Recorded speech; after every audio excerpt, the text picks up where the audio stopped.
I'm coming at you again with another edition of the Concrete Chronicles.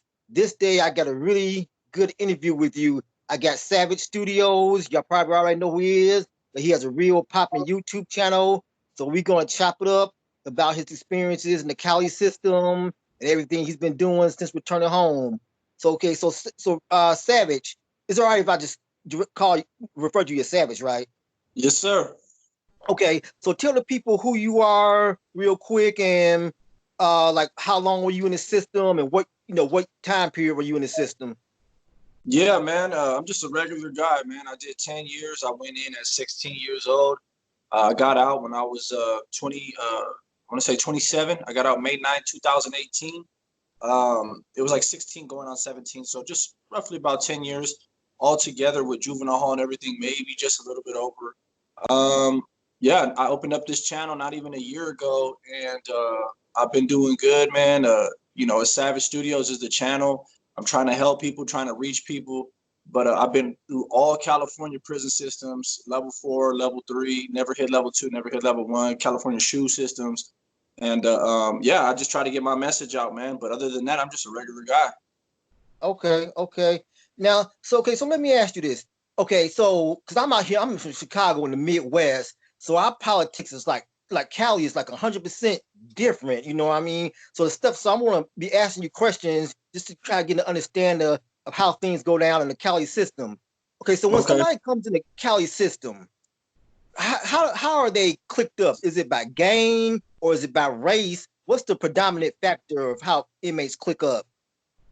Okay, so if you're general population, which everyone's coming in general population, that's just what the cops will do, the COs will do. You automatically have to segregate by race immediately. Immediately. Especially me coming from juvenile hall. When I turned 18, I went to county jail, and I had a lot of partners in juvenile hall that was black. And in juvenile hall, we didn't have that political structure to the fullest. So we was able to kind of still eat with each other, play with each other, joke, roughhouse horseplay. And man, I'll never forget what a change it was going to county jail on my 18th birthday. And then maybe like a month or two later, some of my boys from juvenile hall, my black homies, would come over when they turned 18. And we was never able to be close like we once were because of that racial segregation and us having to conform. But that's what it is, man. It's a racial segregation right off top. Immediately, you gotta fall in line. Okay. And then what would happen if someone like crosses those barriers? So say like you saw one of your boys from juvenile hall and he was getting, in the chow hall, and he didn't want to eat the rest of his food, and he said, "Oh, you can go ahead and have a Savage," and you ate off his tray. What would happen to you, or what would happen to the black guy? Nothing's gonna happen to the black guy because the blacks don't care. The blacks aren't about that racist viewpoint that Mm. the Southsiders have. Now, what would happen to me? I would be either smashed out of the pod very, very violently, or I would be given something along the lines of a 3-on-1, which is a popular form of discipline that we use in the county jail, which would be uh, maybe 13 to 36 seconds, however, whichever one they choose, of three homies fighting me, and I'm fighting them back. Mm. All because you just decided to eat some food from a black guy, or it could have been even a white guy or a Asian guy, just all because you decided to cross that racial line, you'd be violated like that. Well, this is where it gets like this. On my channel, I always talk about how I never felt it, like I never was with it, right? Because this is the other side to it. Like we could eat with whites, like we could do anything with the whites because they're white and we're Mexican, and like so that I was already lost on that because from my neighborhood where I come from, you don't really see white people too much like that. You know what I mean? Like it's us and blacks. So that's how I grew up. So that already was a conflict for me. I don't like racism, period, towards anybody, but I really didn't like if we did business with blacks in any way, we had to go through whites. Like the whites would be the ones who touched everything, whether it was like closed items because they had to be closed items.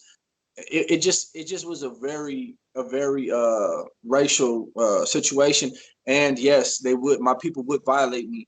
That's a perfect word because it is a violation for something so small, something so human. Hmm. Wow. Now you use the term Southsider. Now is that the same thing as Sereno? Yes, it is, but it's like when anyone comes over to county jail, whether they gangbang or they don't, um, they could either be considered a resident or a sureño. It just depends on if they're gangbanging. But either way, they're going to have to fall into the army, into the organization of the Southern United Raza, which is Sud, and they're going to be considered a Southsider to everyone else around them, anyways. But if they're not gangbanging, they're just residents. They're not sureños. Okay, okay. So now, well, so you were with the Serenos, right, when you first came in, correct? Yes, And now, so now from my understanding, like say like anybody, like you said, any gangbanger from Southern California is considered a Sereno. But is it true, like say for example, if somebody was from Florencia 13 and somebody maybe from 18th Street said they were beefing on the street, once they hit the penitentiary, they have to become allies? of course. You can't even put a hand on each other, and if you do put a hand on each other, there's disciplines that will be afforded to you. Could be like a 2-on-1, a 3-on-1. If you do it again, you could get smashed out for it.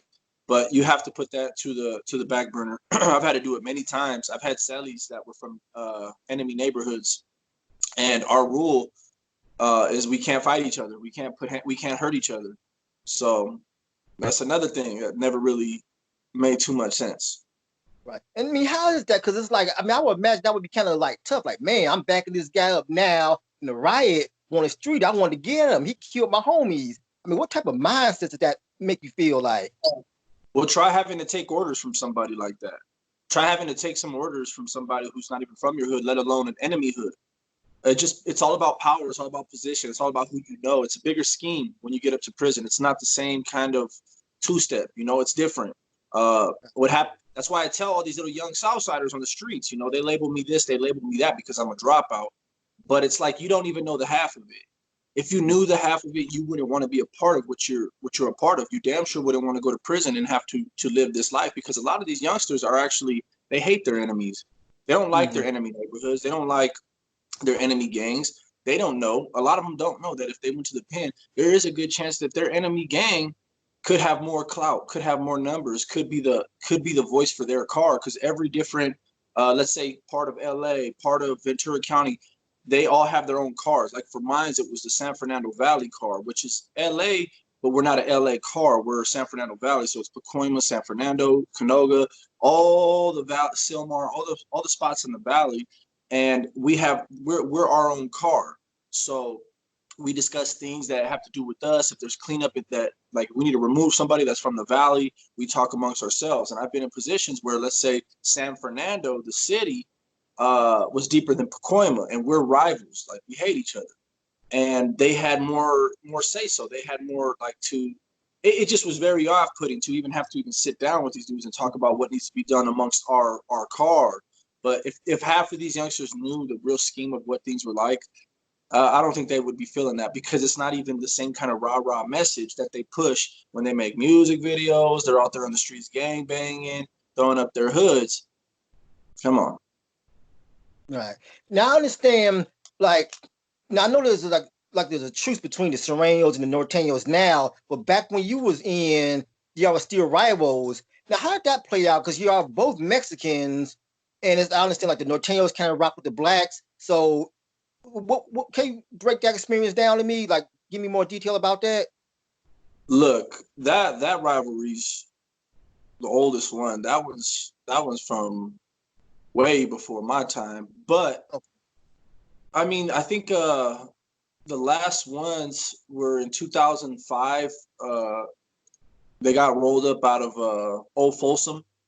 They kept mm, riding. They got taken off the yard, but you don't really see norteños. Sureños okay. never really see norteños. There was a riot back in like 2012, I want to say, in Kern Valley in the level 4. They tried to, Mm, because it's been going on for so long. There's been so many talks, so they had tried to release them both at the same time. And I think the norteños actually ended up killing a sureño in the yard. And as soon as they released them, but it was like an 80-man riot, nothing too big. Because in the level 4s, it's real controlled, not that many inmates, but they're very violent.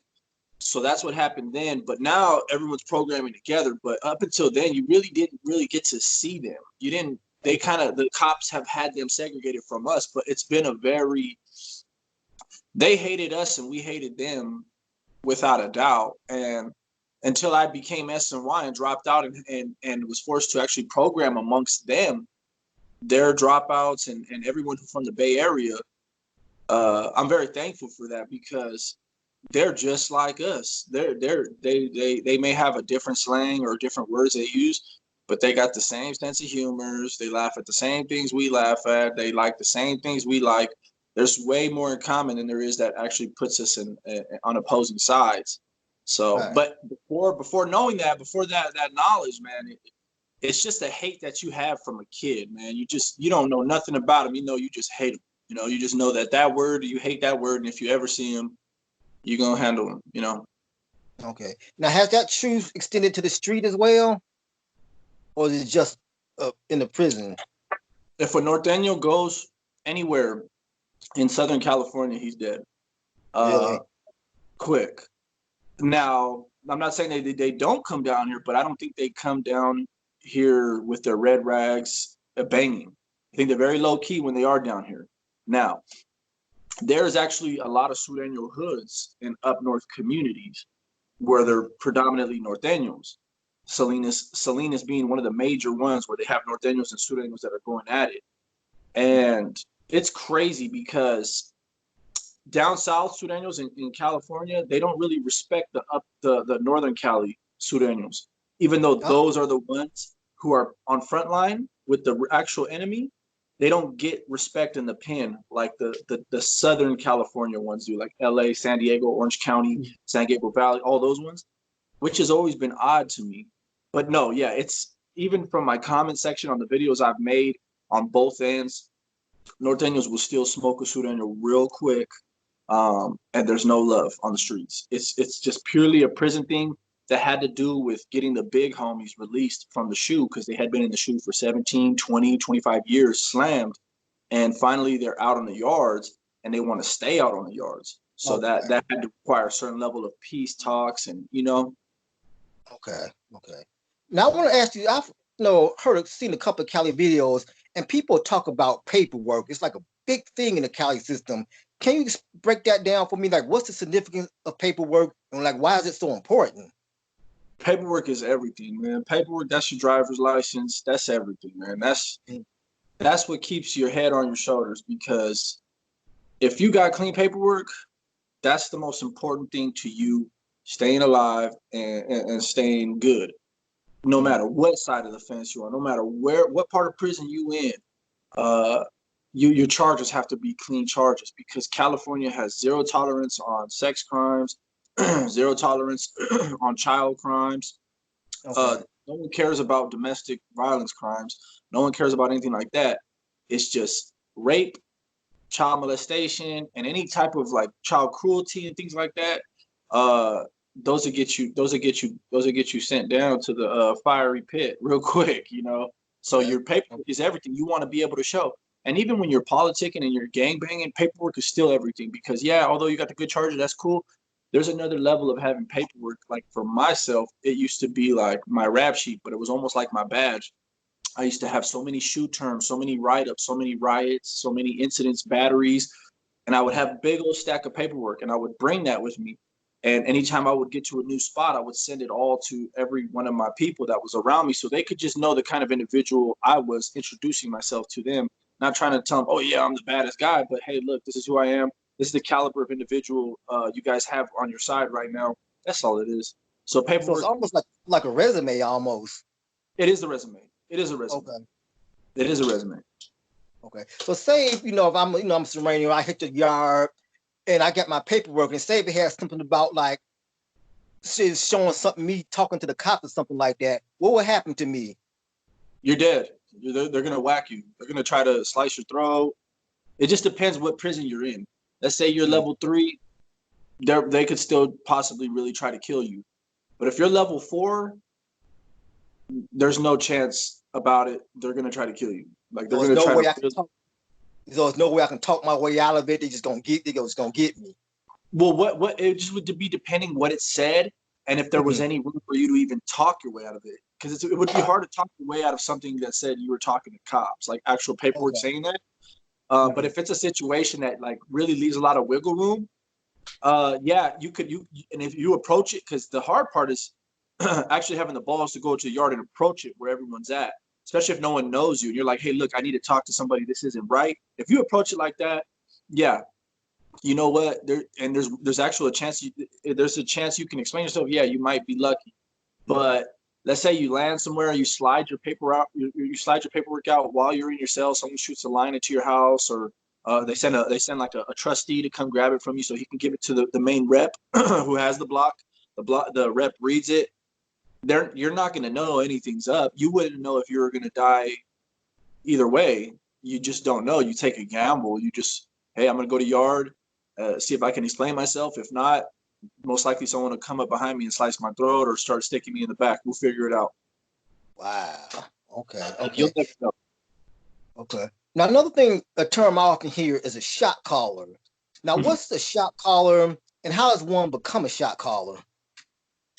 The shot caller is the person who has precedence over the yard. They don't do that anymore. They have like the mesa, which is like a table and then they have like bloqueros, which are the reps for each block.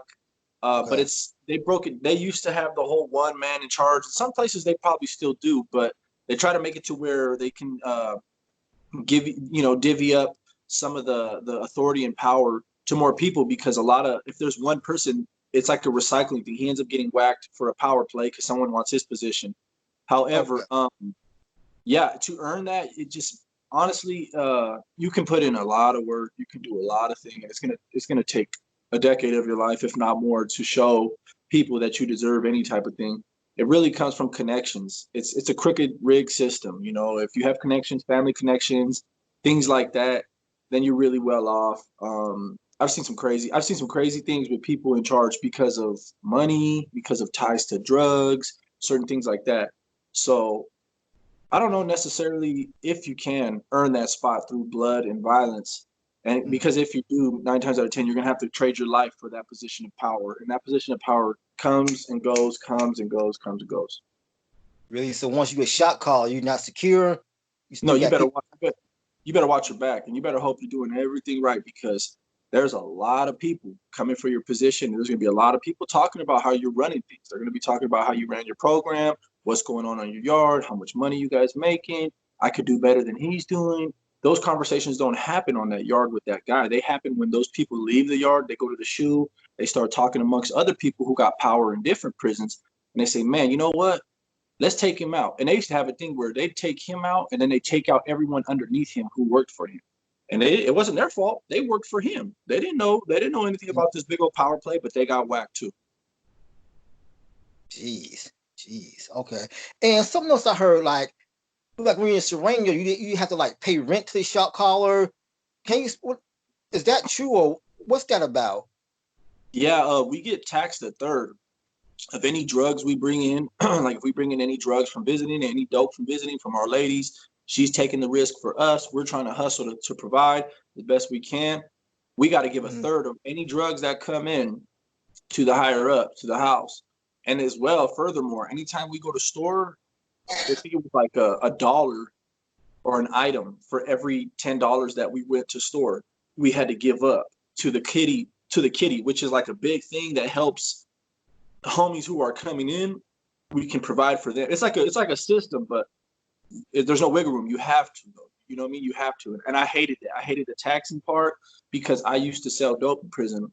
I used to have my ex bringing me dope in prison, and it's like it was very lucrative. There was a lot of money being made, and it's like, man, I can't imagine somebody with their hands in my pockets. I can't imagine somebody asking for a third of what I had going on. I would say no 10 times out of 10 times, and that would probably get me whacked. So, Wow. Okay. Now, something else I want to talk about, getting back to the racial thing. Now, I understand, like, a few years back, there's a lot of beef between the Southern Mexicans and the blacks. Now, how did you see that? Now, were you ever involved in the riot against the blacks? I mean, did you see them as formidable enemies, or like, what's your take on that whole situation? I was in a 100-man riot one time, in Old Folsom, 2010. It made the news and everything. It was us against the blacks and the others, and I think some of the whites jumped with us. Um, we won that one, and we were outnumbered pretty bad. But for me, the blacks have always been a formidable enemy. The blacks have always been very, very, very, very strong. And this is what I always keep it real, man. Like when I was in county jail, um, it was smaller numbers in the pod, but it was a dorm. So it was a gang module. So it'd be like, let's say 15 of us, 15 of the black, 15 of the whites, 5 bisas. And every now and then the numbers would fluctuate, not by much. They're probably the lowest we'd get, there'd be like 8 of us, and there'd be like 20 something blacks. And every time the numbers would fluctuate, the either race would bully the pod, like kind of just walk around a little more cocky, because that's just what human nature, I guess, kind of is in a Shark Tank. But I was really close to the black rep, like really close, and I was the rep of my people. So I remember a few times when I first got there, we were going to kick it off over some situations. The blacks wanted to kick it off with us. Like it came to a point where we were all squared off in the day room, and my people were trying to like peace treaty, like no. And it was literally just me and one other homie of mine that were squared off. Like, what's good? That's good. Run it. And everyone else was just like, no. And to be honest with you, you see that a lot. The way things are structured, I think that the black car is a very strong car. They fight each other. Enemy hoods, they run those fades. Like I one time seen a guy run like 8 fades back to back because they were all his enemies. We don't have that. We don't have that form of like, I don't know what you would call that, but it's conditioning in my eyes. It keeps them conditioned for war. We have this thing where like we can't put hands on each other. If one jumps, we all gotta jump. And it's just like I never respected that. Like I always like to get down of conditioning, having to stand your own. If he's your enemy, you get down with them, stuff like that. So in my eyes, and yes, I've had my ass handed to me in a couple riots with against blacks too. So I would never be the one to be like, oh no, we always take them out. We just got hella numbers. So we always do end up winning because we just got a lot of numbers. And if we don't have the numbers, sometimes we just got people that got the right amount of heart. We're usually the first ones to stab and try to butcher shit. But when it comes to throwing them from the shoulders and like really fighting, you better be careful, man, because blacks will knock your ass. So they will hold their own. It's not like they're just getting, they will hold their own in the riot then. Oh no, they're powerful. They're very powerful. They'll always hold their own against any race. They're very powerful. Yeah, that's without a doubt. All right. Now something else. Now you mentioned earlier that you're a dropout. Now I understand, like back in the day, when you heard the term dropout, you figured like a child molester or a snitch. But I understand now that a lot of people are dropping out because they just tired of the politics, tired of taxing, and that S&Y yards are actually more dangerous than the main line. They're almost like 5 times more dangerous than the main line. The main line is just more structured and it has more accountability. But like, okay, right now, this is what's happening is it's like a tectonic plate shifting on the earth, right? Like it's something so big that these guys can't even really wrap their minds around it because they're too busy with the stereotypes and what they're calling people. Child molesters are dying at a rate, I want to say 5 times their population in prison right now. It was something like that. You can look it up online. They're being killed in S&Y off top. When S&Y opened, a lot of it had to do with the fact that there was dropouts on the yard because there was no S&Y yards. So they were considered no good ex-Mexican mafia members who were thrown in the hat, put on a list, whatever. And they stuck together. They had each other's back through this crazy yard where all these active Sureños were trying to get them. And they would get got every now and then, but they would have each other's back and they would stand each other's ground. They started to formulate. They put a title on themselves because they were always called pesetas. So they ended up embracing that title because they were never able to be really removed from this active yard back in the 90s. So this was the most treacherous time to even be in prison. This is when, they had weights. Everyone was huge, walking around killing each other, butchering each other. And they stood their ground. So after the pesetas coined themselves that name, They started getting in trouble. They started getting sent to the hole. And then they finally end up having to open up these SNY yards, not only for protection of child molesters or snitches, but because there was so much bloodshed going back and forth, and a lot of Sureños were always moving, always taking off, always attacking dropouts. So, and the dropouts were always fighting though, and some of them didn't fight, some of them fought, but there was the ones who started what I was a part of. They did fight. They always fought. Sometimes they would even be the aggressors. So when they did open up SNY yards, they validated 2-5ers, pesetas, and they sent them to like Pelican Bay, Tehachapi, Corcoran Shoe. That was how the boom and the beginning of SNY even started. Okay. So when you're on an SNY yard, so example, we couldn't talk to each other on the main line. I'm black, you Hispanic. We on an SNY yard, it's up to us if we want to kick it with each other, right? Yeah, we could even be cellies. Like you could move it to my cell and no one could tell me shit. Period. Like I could make you a 2-5er. You could be a 2-5er with me. You could be one of my brothers. We could have each other's back. That's the part I love. That's what I loved about it. All right. And then also it's like, so it's no real politicking. Well, I guess it's like no one's saying, okay, you gotta do this, you gotta do that. If we got a beef, we handle it with each other, and it didn't become like a whole race thing. Is that correct? Exactly. Okay, so look, there is a lot of politics now in the SNY, but the politics aren't what they are on the other side. The politics are like okay, let's say like 2-5ers, how we would conduct ourselves. We have very few like rules, just the obvious ones, like no chomos, no sex offenders. If we see them, we get off on them, we attack them. We don't program with them. But the rules are mostly set up to where like whoever we're bringing into us, how they conduct themselves, like they got to be down. You got to have heart. You got to be able to you got to earn your way. Being a Southsider and a Sureño, you come into prison or jail as a Mexican person, you don't have to put in work to be a part of them. Maybe one day they'll ask you to put in work, but maybe one day they won't because there's so many of them. But either way, you're a part of the army already. With like 2-5ers, you get to SNY and you have an option. You could be an independent rider, a 2-5er, a northern rider, a cutthroat. You could choose from whatever you want to be a part of.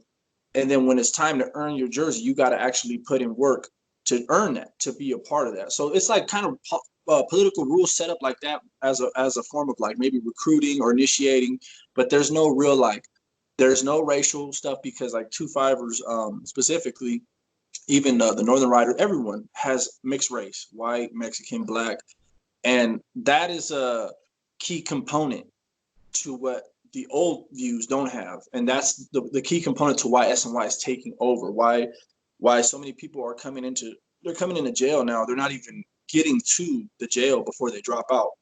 They're just saying, "Hey, I'm a 2-5er or I'm an independent rider. I'm cool on GP right off the top." Okay. Right. So now does this when people are like becoming 2-5ers, at least on the Hispanic side, now how are they received when they go back to their hoods? Is that still a stigma? Okay, that's a good question. Our hoods hate us. They have this thing where they think we're like Sureño killers. We just stand our ground, like we just defend ourselves. But they hate us. Now I got a lot of bros who get out and they go back to their hood, but they're low key. Like they don't claim 2-5 out loud, but they'll keep in contact with me, but they're still in their hood. And the real ones from their hood know what's up with them, but just because they're 2-5 or just because they're on, it doesn't mean that they didn't spend their whole life in their neighborhood gangbang. It doesn't mean that their homies from their hood don't still love them or respect them. So 9 times out of 10, the ones who are still in their hood, their homies know that they're no good, but they just, as long as they're not like banging the 2-5 all out loud, and they don't really trip on them. Okay. All right. Now, something else I wanted to ask you. In the time that you were in, did you ever come across anybody from the big 4 gangs like M8, BGF, AB, or were they all just still locked away in the shoe? I did a lot of time in the shoe, and I actually met a couple MA members and AB members as well, but no BGF. The BGF is kind of like, I don't want to speak out of pocket and speak out of turn because I can't speak on something I don't know about, but I ain't seen no BGF. I've seen some old school blacks though that have a lot of respect though, and their word carries a lot of weight. But I can't even say that BGF is even around anymore. But like I said, don't let me be out of turn. Maybe we should do some research on that. I don't know. All right. So when now the shoe, is that the same thing as administrative segregation, or is it something different? It's basically the same thing, but administrative segregation is located on each prison yard. So let's say I'm on the yard, I smash somebody real good. They send them off on a stretcher. They give me like a battery. They're gonna put handcuffs on me. They're gonna transport me to another side of the prison facility, which is a wing called ad seg. And Mhm. it's although it's a different design, although uh, it's still the same concept. 23 hours of lockdown a day. You get an hour a yard. Now I'm hearing that they're starting to give more yard time, but usually it's 23 hours lockdown. You come out for an hour. Some places you come out for an hour every few days, but the shoe is an actual whole prison yard Mhm. designated like ad seg. So they're like the shoe is like no, there's no yard to program. The whole place is just buildings and blocks full of segregated housing. So how did you keep your mental stability? I mean, being locked away by yourself all that time. I mean, what did you Oh do when man, you were in there? I learned to love it, man. I learned to hate going to the yard. Out of 10 years, I probably spent over 8 years in the shoe or in the hole, I'd say. Wow. Because I learned to hate being around people. I didn't like being around people. I never lasted 6 months on any yard. I think I did 8 months. I'm sorry.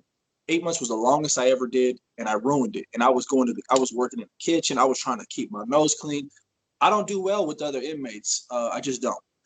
So I learned to love it, and maybe being in it so much is what made me love it. But man, I read a lot of books. I read books. I worked out half of the day. Um, if I wasn't working out, if I wasn't doing that, I was drawing. And in some administrative segregations, I was actually tattooing a lot. So I'd be tattooing on my celly for hours and hours. You actually find a lot of ways to keep yourself busy. And if you have money, you can buy yourself a TV. They allow you to have your TV back there. So it was kind of the life. It's like you got your TV, you got your books, you can work out. You don't got to deal with nobody's crap, the yard politics. You don't got to deal with having to look over your shoulder. Who ain't gonna want that, right? Who ain't gonna just want to just kick it? Now the risk you run of being in the shoe, 9 times out of 10, the cellies that you end up getting, because you have to take a celly, and the cellies you end up getting are they're troublemakers, and a lot of them got bad attitudes. They've been to like California Youth Authority, so they got certain habits. Um, and when you have a cell fight in the shoe, things usually always end up fatal or lethal. So, and there's nothing like fighting another man in a cell. Uh, it's one thing to get into a fight, but it's another thing to always fight for your life. And when bloodshed starts happening, and it's just it really tests the kind of character and the kind of heart you have, because you have to go into the fight knowing that I'm probably gonna have to kill this guy because he's probably gonna try to kill me.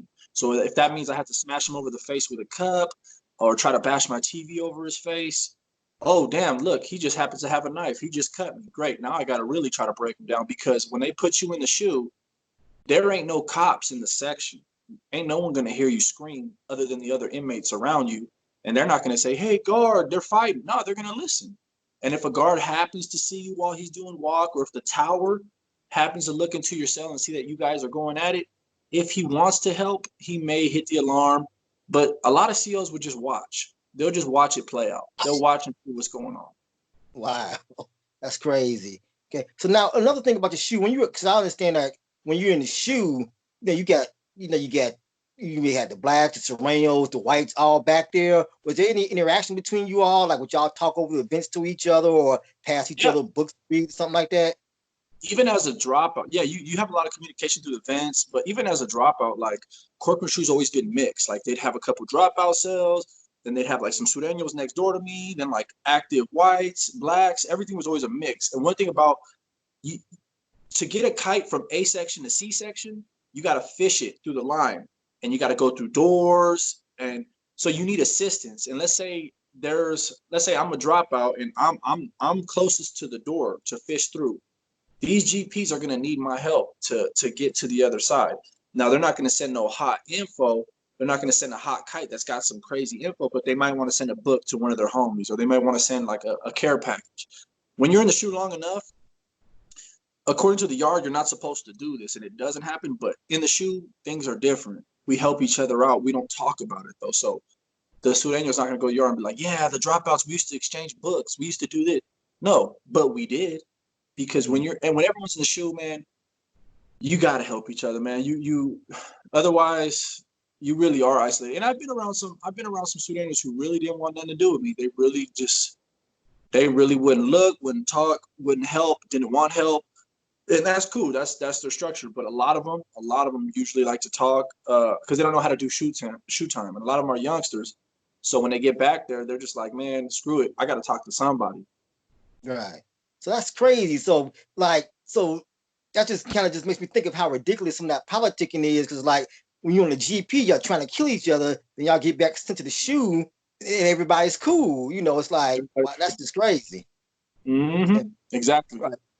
So let me switch gears here. So you've been out, and I understand like recidivism is a high, it's high. I remember this one comedian was joking like, man, when I was in prison, I see more people coming back to prison than coming the first time. So how have you managed to not go back? What's keeping you from going back? 10 years. It's a decade. I gave up a decade of my golden years, right? I truly believe, like from me to you, I truly believe if I would have stayed out of prison, I'd be rich by now. I'd be rich by now. So I lost a lot of time. I lost a lot of money, and things are good right now. Things are real good, but I don't commit crimes. I don't. I've smashed on a couple Sureños out here on the streets because they've tried me right in front of my girl while she was pregnant. And I really hurt them, And that's about as bad as it gets. You know what I mean? I got a lot of bros out here that I'm in contact with. They know how I used to be on the yard. Mm-hmm. They still move with that criminal mindset. They still do crimes. They still are knuckleheads.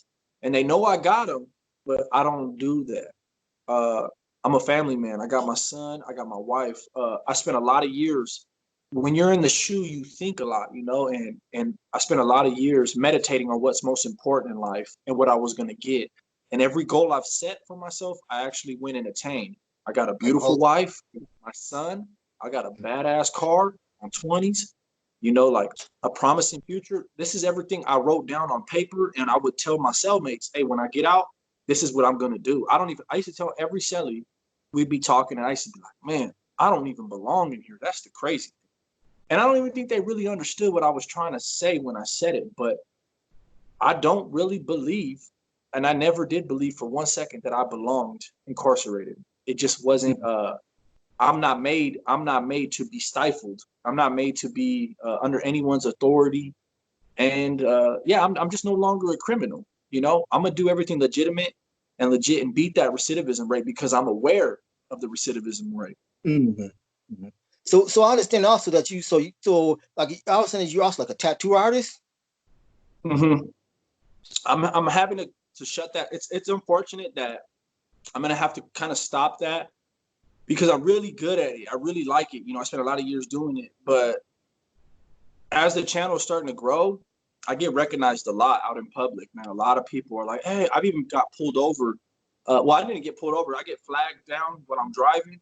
And the kind of guy I am, I'm like, man, pull over. And I'll take a picture with him and I'll talk to him. But I can't afford to, because I tattoo out of my house. And I got a whole little setup in the chair and all professional equipment. I can't afford for people to know my location, unfortunately. That's going to be my plan B. If everything was to like fall through and not work out, then I could always be a tattoo artist, But as for now, this YouTube thing, what it did was it opened up a platform for a movie that I'm actually going to be co-producing. And yeah, I can't say too much about it right now. Once I get the green light to promote it, though, once they give me the promotional green light, it's going to be a big deal, man. So it's pretty cool. So I got to thank YouTube for that. So I think this is going to be very prosperous, and I don't think I really need a tattoo. Okay, all right. So you do just got like a lot of big things coming along the way that we can kind of look forward to seeing from Savage. Oh yes, sir. Yes, sir, man. Really big things, man. Man, I just wish I could talk about it right now. I just can't. Right, right. Well, that's what's up. Like I said, I always like to see people doing positive.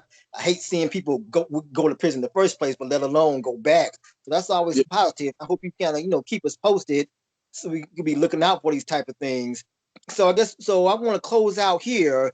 I want to thank you for your time. I know I just hit yeah, you up out the blue. It was like, man, I want to interview you, and you was cool about it. I was like, well, yeah, we can rap, man. So I really appreciate that. Some people be like, I don't know you, man. I ain't, but because I've always when I would listen to your interviews, I would always see that you was never one-sided. That you always kind of like you just kind of told it like you saw it. So I definitely want to rap with you. So I really appreciate the time. So in closing, I want you to shout out your page again. So for my viewers, they know can go over to you. And any last thing closing you want to say to the people? yeah. Well, first off, I want to say thank you for having me on the channel, man. I really like your content that you're putting out.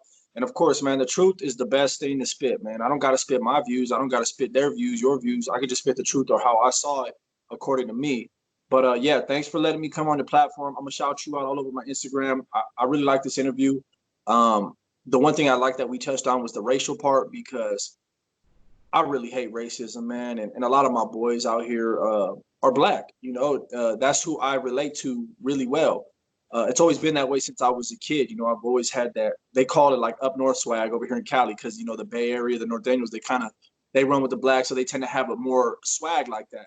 That's always been me. You know what I mean? I've always so So you never a cholo? huh? You I was never was never a a cholo. cholo?